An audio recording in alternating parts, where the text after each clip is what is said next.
जय श्री कृष्णा, जय Siya Ram. Mock test number 4 आ चुका है, मैराथन क्लास आ चुकी है। शिक्षा मनोविज्ञान होने वाली है आज की क्लास में। शिक्षण विद्या, हिंदी भाषा और जीके, यहाँ पर हम पढ़ने वाले हैं 4 सब्जेक्ट। रीट की जो 27 फरवरी को पेपर होने वाला है, लेवल 1 और 2 लेवल के लिए काफी इंपोर्टेंट होने वाली यह वीडियो। अगर आपने स्किप कर दिया तो आपका सिलेक्शन नहीं होगा। तो यहाँ पर 40 क्वेश्चन होने वाले हैं। लास्ट में बताना है कि कितने सही होते हैं। कि पहला प्रश्न है कि राजस्थान के किस जिले में बागोर नामक सभ्यता का स्थल स्थित है? पहला ऑप्शन है हनुमानगढ़, दूसरा ऑप्शन है जैसलमेर, तीसरा ऑप्शन है भीलवाड़ा, चौथा ऑप्शन है बीकानेर। देखते हैं सबसे पहले किसका आंसर आता है।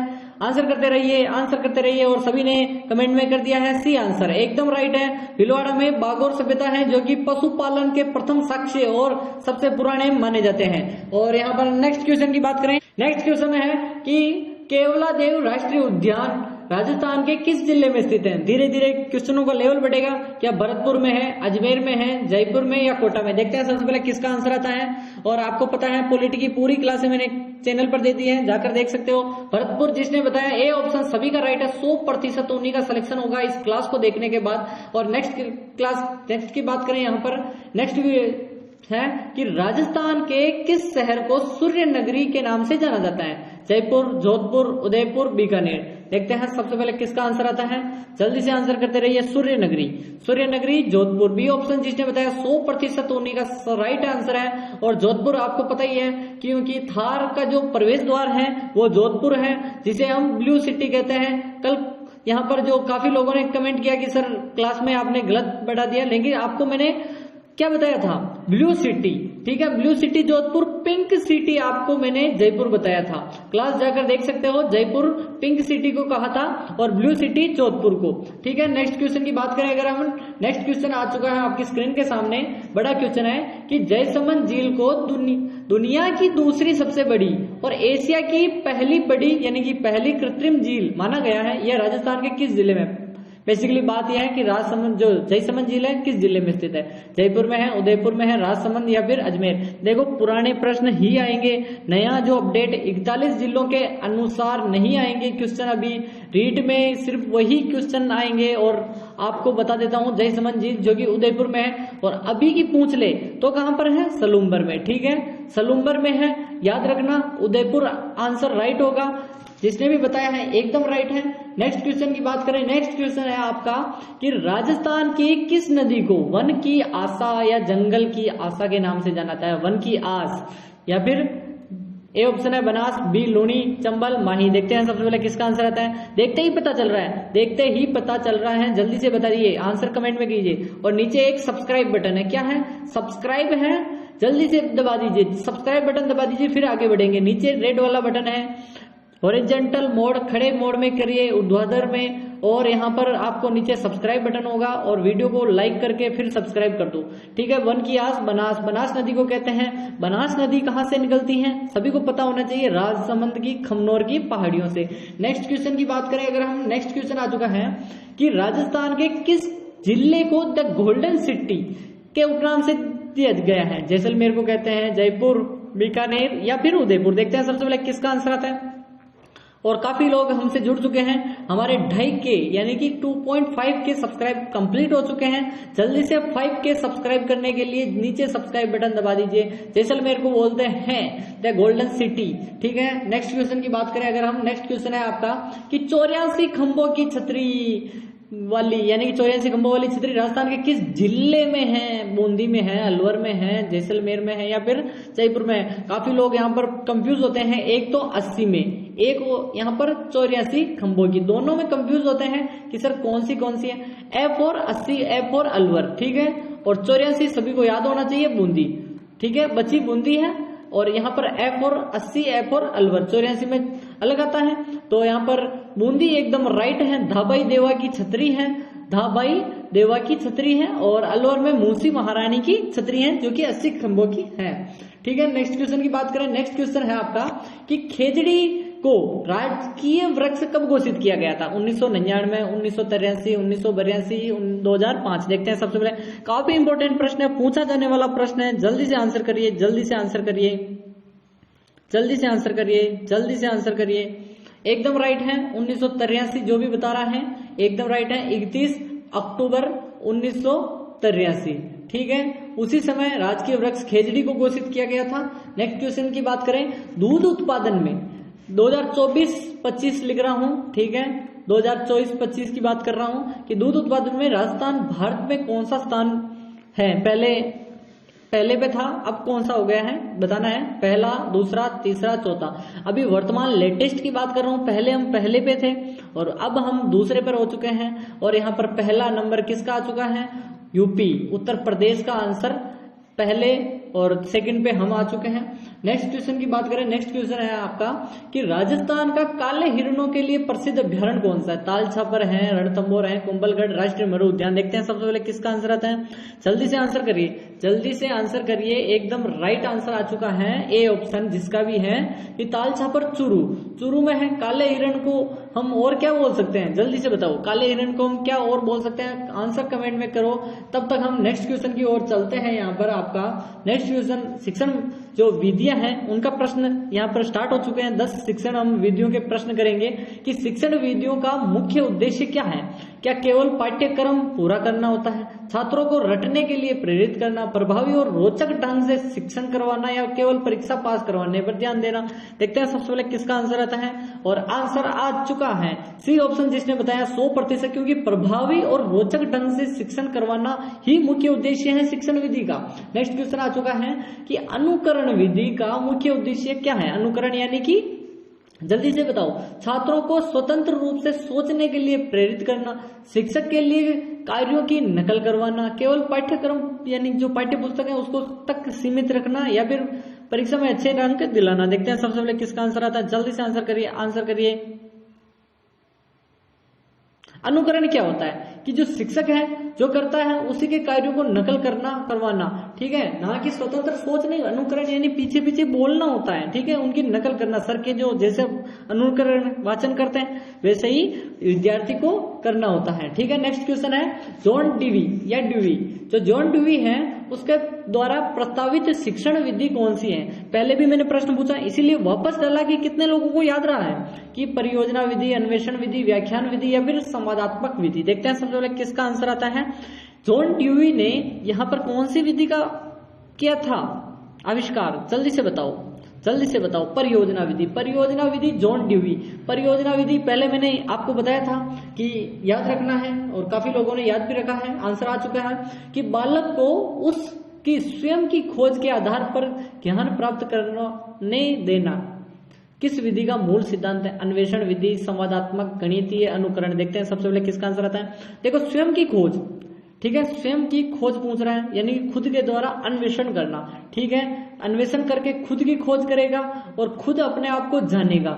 जब बच्चा अपने आप को जानेगा तब अपनी योग्यताओं को बाहर निकाल सकेगा। नेक्स्ट क्वेश्चन की बात करें, नेक्स्ट क्वेश्चन आ चुका है आपका कि शिक्षण में संवादात्मक विधि, संवादात्मक विधि का मुख्य लाभ बताना है आपको कि शिक्षक के व्याख्यान पर निर्भरता है, छात्रों की सक्रिय भागीदारी, केवल परीक्षा आधारित अध्ययन, याद रखने की क्षमता में कमी। देखते हैं सबसे पहले किसका आंसर आता है कि जो शिक्षण में संवादात्मक विधि, संवादात्मक यानी एक व्यक्ति दूसरे व्यक्ति से जब आपस में बातें करता है तो वो संवाद के माध्यम से अपने भाषा को ट्रांसलेट करता है यानी कि उसको अपनी बात कहता है, रखता है अपनी, तो वो संवाद हो गया, एक दूसरे के मध्य होने वाली यह प्रक्रिया है। तो इसके द्वारा क्या होगा आपको पता ही होगा, इसके द्वारा छात्रों की सक्रिय भागीदारी होगी। बच्चे सर से पूछेंगे, सर उनका आंसर देंगे, सर क्वेश्चंस को पूछेंगे अध्यापक और बालक उनके आंसर बताएगा। मोंटेसरी विधि, छठा प्रश्न अपना, मोंटेसरी विधि का मुख्य रूप से किस पर बल देती है? मोंटेसरी विधि शिक्षक केंद्रित शिक्षा पर बल देती है, याद करने की प्रक्रिया पर बल देती है, बालक की प्रकृति में और रुचियों पर, या फिर केवल पुस्तकीय ज्ञान पर? जल्दी से आंसर करो, जल्दी से आंसर करो, जल्दी से आंसर करो। एकदम राइट आंसर आ चुका है कि बालक की रुचियों, प्राकृतिक रुचि पर, ठीक है। प्राकृतिक रुचि का अर्थ होता है वो खुद के द्वारा अपने अनुरूप ही खुद रुचि लेकर किसी विषय पर अध्ययन करना, ठीक है, यानी कि अपने किसी बाहरी प्रभाव के न होते हुए खुद पर यानी अपने मनोबल के आधार पर। क्या समस्या समाधान विधि में शिक्षण की भूमिका क्या होती है? समस्या को समाधान करने के लिए शिक्षक अपनी भूमिका कैसे निभाएगा बालकों के लिए? केवल समस्या देकर देना, स्वयं हल करके दिखाना, छात्रों की समस्या हल करने के लिए प्रेरित करना उनको, या फिर उत्तर याद करने के लिए कहना कि आप ये उत्तर याद कर लीजिए, सिर्फ ऐसा तो नहीं कहेगा ना, ठीक है। वो क्या करेगा, छात्रों को समस्या हल करने के लिए प्रेरित करेगा। और यहाँ पर उनकी तो क्या है कि जो ग्रुप में देगा अगर समस्या, तो उनकी जो मदद भी करेगा छोटी मोटी, लेकिन वो खुद करके नहीं देगा हल करके, सिर्फ वो उनको उस दिशा पर ले जाएगा जहां पर वो उस समस्या को हल कर पाएंगे। अनुकरण विधि का उपयोग मुख्य रूप से किस विषय में किया जाता है? गणित, विज्ञान, भाषा शिक्षण, सामाजिक विज्ञान। जल्दी से सी ऑप्शन एक द राइट, और 100% उन्हीं का सिलेक्शन होने वाला है। और जल्दी से सब्सक्राइब कर दो। अब आपको बात करता हूँ भाषा शिक्षण क्या होता है। जो यानी कि अनुकरण, यानी कि वही जो अध्यापक के द्वारा जो कहा जाता है उसी का वापस से अनुकरण करना। इसके द्वारा जो भाषा शिक्षण है, ऑल विषय है उनके लिए भी उपयोगी है और भाषा शिक्षण के लिए अति महत्वपूर्ण है। परियोजना विधि यानी कि प्रोजेक्ट मेथड है, उनकी प्रमुख विशेषता क्या है? प्रोजेक्ट मेथड बनाते हैं हम, उसकी क्या है? क्या शिक्षक केंद्रित होती है, केवल लिखित परीक्षा निर्भर करती है, बच्चों को व्यवहारिक अनुभव कराती है, इससे सैद्धांतिक ज्ञान दिया जाता है। देखते हैं सबसे पहले किसका आंसर आता है। व्यवहारिक और अनुभविक, यानी कि अनुभव बढ़ाती है और बालकों को क्या करते हैं? व्यवहारिक अनुभव कराती है। नेक्स्ट क्वेश्चन की बात करें अगर हम, नेक्स्ट क्वेश्चन आ चुका है, शिक्षण में हिडोनिज्म का अर्थ क्या है?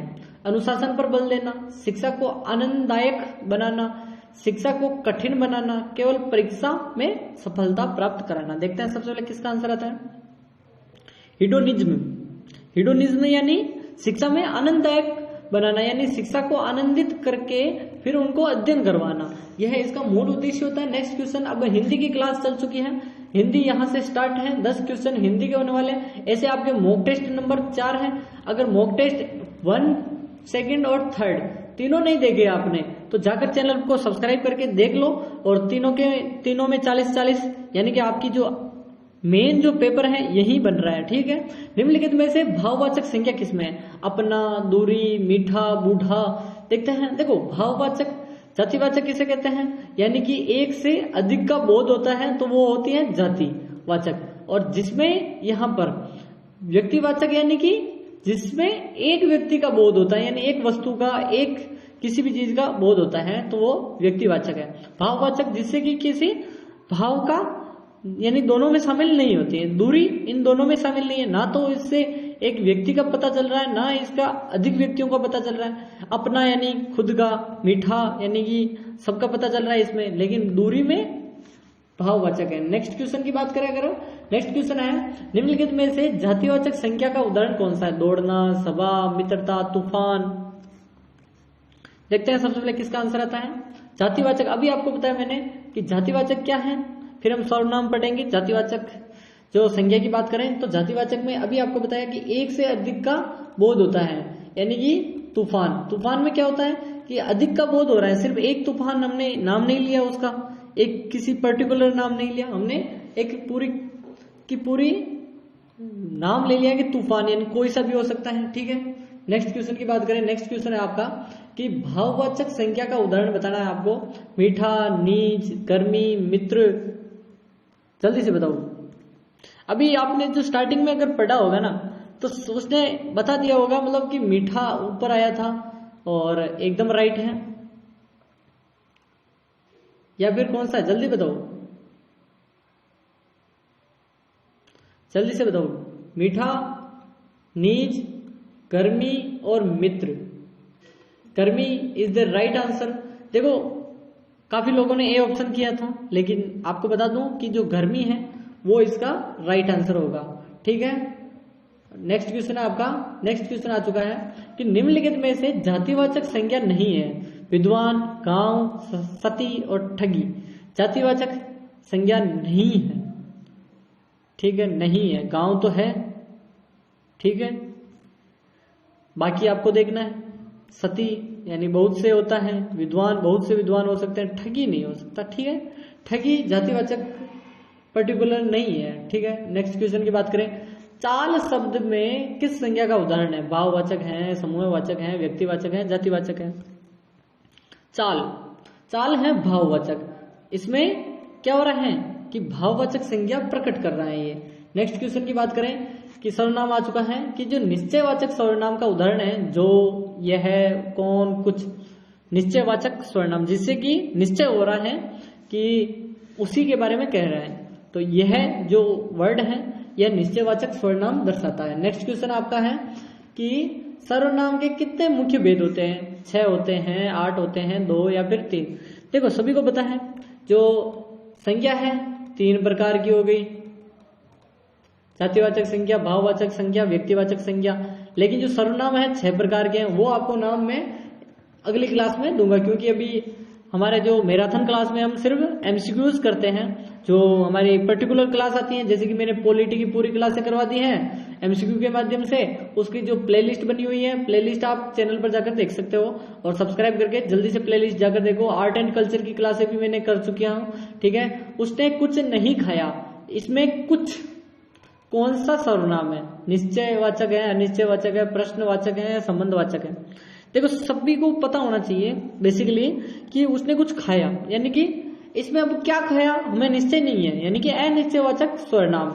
नेक्स्ट क्वेश्चन की आपको एकदम राइट है, आंसर आ चुका है हमारा। और निम्नलिखित में से अन्य पुरुषवाचक जो सर्वनाम है वो कौन सा है? मैं, हम, वे और आप। अन्य पुरुष यानी कि किसी थर्ड पार्टी की बात कर रहा है, ठीक है।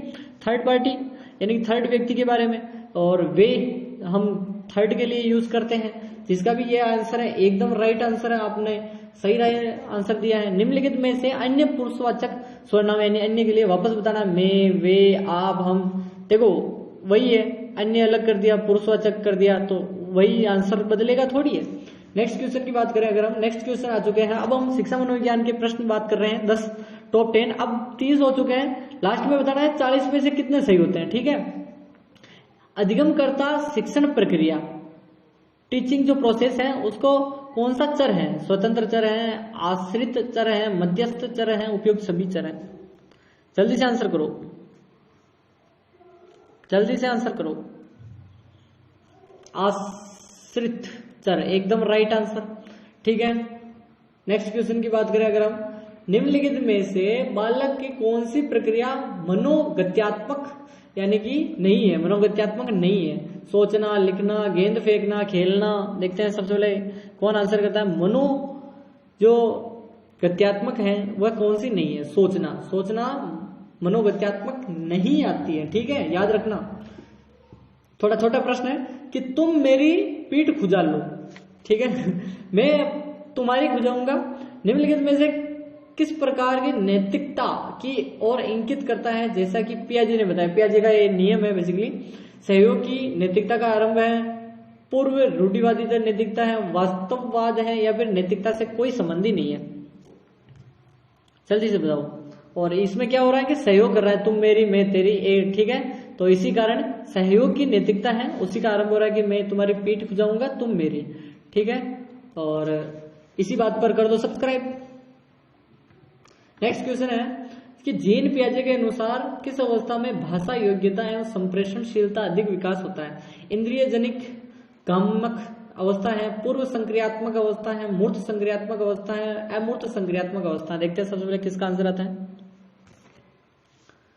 और मूर्त संक्रियात्मक अवस्था के अंतर्गत आता है कि संप्रेषणशीलता की सर्वाधिक विकास उसी में होता है, ठीक है। अमूर्त और मूर्त आपको याद होगा। यहाँ पर इस क्वेश्चन को छोटा करेंगे हम, ठीक है, इस क्वेश्चन को छोटा करना पड़ेगा वरना दिखेगा नहीं सभी को।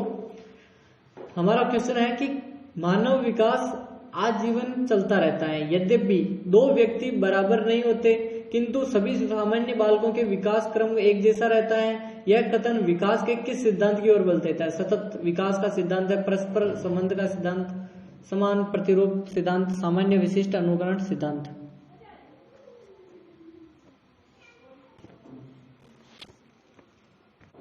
चौथा ऑप्शन है कि सामान्य विशिष्ट अनुकरण क्रियाओं का सिद्धांत। देखते हैं सबसे पहले किसका आंसर आता है, जल्दी से आंसर करते रहिए। हमारा जो 5 लास्ट 5 क्वेश्चन रहे हैं, जल्दी से आंसर करते रहो, जल्दी से आंसर करते रहो, ठीक है। और समान प्रतिरूप का सिद्धांत दर्शाता है यह है कि जो मानव का जो विकास है आजीवन चलता रहता है और दो व्यक्तियों के बराबर नहीं होते, ठीक है, क्योंकि आपको पता है कि दो व्यक्ति असमान दिखेंगे और दिखेंगे क्या, असमान ही रहेंगे, ठीक है। निम्नलिखित में से कौन सा जो विकास का सिद्धांत ही नहीं है, विकास का सिद्धांत ही नहीं है? अनुकूलित प्रत्यावर्तन का सिद्धांत, निरंतर विकास का सिद्धांत, परस्पर संबंध का सिद्धांत या समान प्रतिरूप प्रतिमान का सिद्धांत? कौन सा सिद्धांत ही नहीं है, ठीक है, विकास का सिद्धांत नहीं है। अनुकूलित प्रत्यावर्तन का सिद्धांत ये नहीं है, बाकी सब निरंतर और परस्पर और समान प्रतिमान ये तीनों ही इसके है, ठीक है। नेक्स्ट क्वेश्चन आ चुका आपका 7वां कि यहाँ पर कि चालक विकास की दर पे व्यक्तिगत विभिन्नताएं होती है, फिर भी चालक विकास का क्रम से तक है, यानी कहां से कहां तक है? परिष्कृत यानी सूक्ष्म चालक विकास, अपरिष्कृत यानी स्थूल चालक विकास तक, शीर्षगामी और अधोगामी तक, अधोगामी शीर्षगामी, अपरिष्कृत यानी स्थूल चालक विकास जो परिष्कृत है वहां से लेकर सूक्ष्म चालक विकास तक है। देखो इसको आपको याद ही रखना पड़ेगा, इसको आप डायरेक्ट ऐसे नहीं देख सकते, ठीक है। पहले अपरिष्कृत स्थूल चालक विकास, पहले बाद में परिष्कृत आएगा, याद रख लेना है। और नेक्स्ट क्वेश्चन अगर ऐसा क्वेश्चन आए तो आप यही करना है, ठीक है। यहाँ पर बात करें, अगर छोटा कर देते हैं इसको कि निम्नलिखित में से कौन सा जो विकास का सिद्धांत है नहीं है, विकास का सिद्धांत ही नहीं है, ठीक है। विकास की सटीक गति एवं प्रकृति जन्म से समय निर्धारण हो जाती है, व्यक्ति अलग अलग गति पे विकास करता है, विकास तुलनात्मक और क्रमिक होता है, विकास समय के साथ धीरे धीरे घटती जाती है। देखो इसमें क्या होता है कि बेसिकली जो बाकी सब तो है, अलग अलग गति होती है, तुलनात्मक क्रमिक रूप से होता है, धीरे धीरे घटती है, सभी हैं, लेकिन ये जो विकास की सटीक गति और प्रकृति जन्म के समय ही निर्धारण, जन्म के समय नहीं निर्धारण होती है, ठीक है। ये क्वेश्चन यहाँ पर ये गलत कथन है विकास का सिद्धांत, ठीक है। जन्म के समय किसी का भी नहीं होता, उसके वातावरण के अनुरूप ही विकास होता है, ठीक है। और विकास की प्रक्रिया अविराम गति से निरंतर चलती रहती है, यह गति तीव्र हो जाती है, कभी मंद हो जाती है। यह प्रक्रिया निम्न में से कौन सा सिद्धांत को कहा जाता है? विकास दिशा का सिद्धांत, निरंतर विकास का सिद्धांत, विकास की विभिन्न गति का सिद्धांत या फिर विकास क्रम का सिद्धांत? जल्दी से 9वें क्वेश्चन का आंसर दीजिए। और लास्ट, सेकंड लास्ट है ये, और बी ऑप्शन निरंतर विकास का सिद्धांत है कि जो अविराम गति निरंतर चलती रहती है और कभी तीव्र कभी कम होती रहती है, ठीक है। नेक्स्ट क्वेश्चन आपका और सिंपल है, स्टार लगा दो और इम्पोर्टेंट है, शेषावस्था की विशेषता नहीं है। अभी तक सब्सक्राइब नहीं किया कर दो जल्दी से। शारीरिक विकास की तीव्रता, दूसरों पर निर्भरता, नैतिकता का होना या मानसिक विकास का तीव्रता, ठीक है। और इसी के साथ नैतिकता का होना यह दर्शाता है कि वह शैशव की अवस्था नहीं है, क्योंकि शैशव जो बालक होता है ना उसमें नैतिकता के भाव नहीं होते, ठीक है। नैतिकता बड़ों में होती है, ना कि छोटों में, शैशवों में नहीं होती। शैशव शारीरिक विकास तीव्र होता है, दूसरों पर निर्भर रहता है, मानसिक विकास में तीव्रता होती है उनके, यानी कि बच्चा जल्दी सीखता है। और ऐसे ही वीडियो देखने के लिए वीडियो को कर दो लाइक और चैनल को कर दो सब्सक्राइब। मिलते हैं नेक्स्ट